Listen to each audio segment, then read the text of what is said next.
ঘোষণা হয়েছে, আমাদের খোকসা কুমারখালীর প্রার্থী ঘোষণা করা হয়েছে সাবেক সংসদ সদস্য বীর মুক্তিযোদ্ধা জনাব সৈয়দ মেহেদী আহমদ জমি সাহেবকে।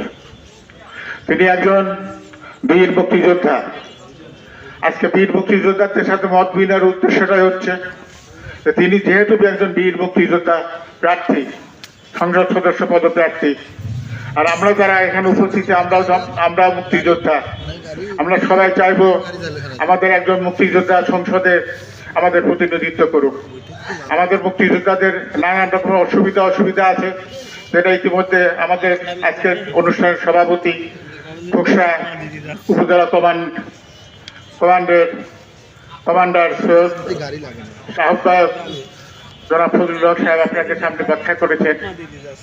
আজকে বীর মুক্তিযোদ্ধাদের মান সম্মান নিয়ে টানাটানি শুরু হচ্ছে।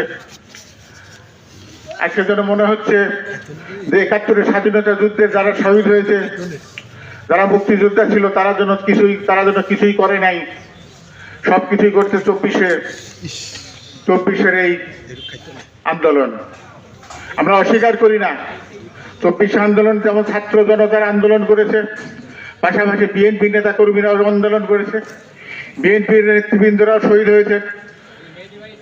কিন্তু তারপরেও যেন তারা এমন ভাব দেখাচ্ছে যেন তারা শুধু ছাত্র সমাজ এবং যারা এনসিপি করে তারাই যেন সমস্ত আন্দোলনের ভাগিদার।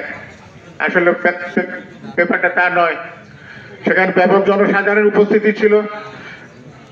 জাতীয়তাবাদী দল বিএনপির অংশগ্রহণ ছিল, সবারই অংশগ্রহণ ছিল, শুধু ছাত্রদের দ্বারা এই আন্দোলনটা সংগঠিত হয়নি। কিন্তু তাদের ভাবসাব থেকে মনে হচ্ছে যেন তারাই সব।